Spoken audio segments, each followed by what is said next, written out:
Hello, this is Haiku here for more historic Pauper deck techs to play during this midweek magic. This time I'm going to be going through the color pairs, starting off with Boros. Boros got a lot of upgrades recently, and I think there's two good ways to build it. There's also a third, which I'll kind of reference. I'll kind of be covering that deck kind of together with the Mardu variants. But let's just start with the tried and true Boros Beatdown. So Pauper on Arena has very, very few 2-power 1-drops, especially fewer 2-power 2/2s, one mana 2/2s. But Boros gets a lot of them. So you get Homunculus, and you get the new Tomb Raider, and then you get all these other cards to go with them. Blast-Runner is low-key probably on par with Tomb Raider as far as how good it is because of the menace. And the way that you turn it on is with the fetch lands, and then sacrificing Implement of the Combustion, sacrificing your Experimental Synthesizer to Improvised Club, or your Barbed Batterfist to Improvised Club. So there's a few ways. So the other really strong card in this deck is Improvised Club. Just 4 damage at instant speed, with the low cost of either getting rid of your land or a card that cantrips or a blocked creature. Also powers this deck a lot.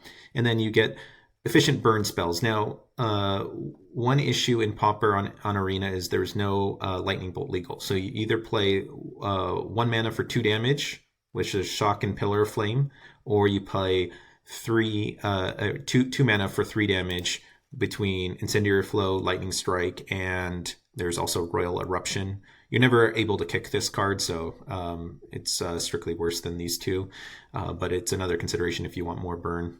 So 12 burn spells ends up working out pretty well. I'm playing the 2 draw spells, but only as 1 and 2 because you don't want to get caught up drawing too much. You just want to just focus on killing the opponent. Yeah,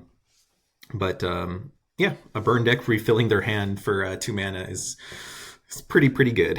You can certainly play. I'm showing you these one-ofs just to show you that you can kind of go either way with these. Implement is nice because it turns on Blast-Runner by itself and deals 1 damage and cycles, so it's okay.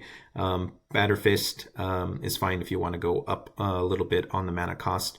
What's nice is Batterfist can get equipped to all of these creatures except for Voldaren Epicure and Gingerbrute.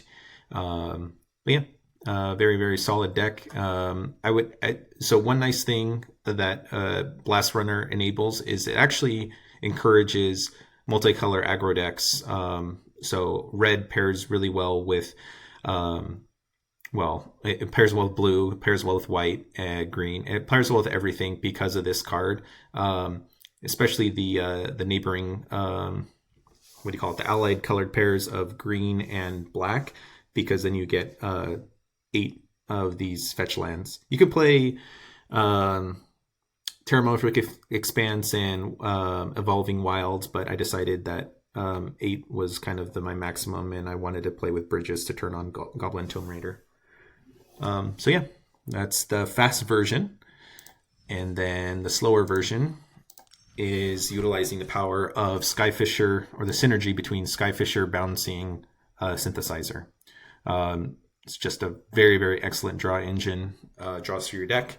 So I'm just playing the strongest of the 1-drops. Only 1 of the Epicures made it. And then a lot less clubs. Still almost, 4 less burn spells. And then playing much more Batterfist because Inspector, Synthesizer, and Batterfist are all your combo pieces that you can bounce with Skyfisher, in addition to the addition of A-Dawnbringer Cleric. And then basic Epicure is okay to bounce with Skyfisher, but it's not that good compared to all the other options. Obviously, the ideal is bouncing Synth. It's just so much value. One cost of this, though, is you really increase the mana cost because you're playing Skyfisher to bounce Synth, and you generally want to have 2 mana available up. So you have to play a lot more lands. That's the conceit there, and that's why you had to cut some of the burn spells and some of the other 1-drops in this deck. Yeah, so just a little bit slower. This one obviously is very powerful if it gets into a mid-range versus mid-range matchup, because it puts a lot of pressure, but then it has a huge draw engine behind it, and then it has burn to finish out the game. But it is weak to some of the hexproof decks. Dawnbringer Cleric as a one-of, you can't always find it. And then you can't always use club to sack your creature and you block to prevent the life gain. And then since this deck is a little bit slower, you want to play some life gain cards. And so I thought Justiciar was kind of a nice fit. It triggers off your lands, but also most of your cards also make what do you call it? Artifact tokens to turn it on. Other cards to consider that play well with Skyfisher, Codespell Cleric, I just wanted to give a shout out. I don't think it's good enough, but especially because so much of the deck is based around artifacts, and this not being an artifact hurts it, but it does bring 2 power for 1 mana, so it is pretty good. So some other burn spells that I talked about, if you want to go a little bit more controlling, you can play Voltage Surge. Obviously, this doesn't go face, so it's a little bit less good. Gingerbrute, another consideration, especially because it augments the life gain of Mandible Justiciar with the sack ability, but still I don't think it's really where this deck wants to be. And then I referenced it, but I'll just kind of reference it again. If you want to play a little bit more of a burn style deck, you can play with Flame Breather. If you want to go kind of a little bit into the artifact synergy, you can play Fire Weaver. There's a deck that I'm going to go over where it really tries to abuse multiple artifacts coming into play to trigger Fire Weaver more often, but both of these get triggered about the same in this deck, in this style deck, because I have nothing that makes multiple artifacts. The only thing that Fire Weaver triggers off of that doesn't trigger the Flame Breather is Epicure and Inspector and your bridge. Everything else, the Barbed Batterfist would trigger the Fire Weaver and the Flame Breather once because it's a non-creature. I guess Justiciar triggers Fire Weaver, but not Flame Breather. Another shout out to Royal Eruption, and then these are just other sideboard cards.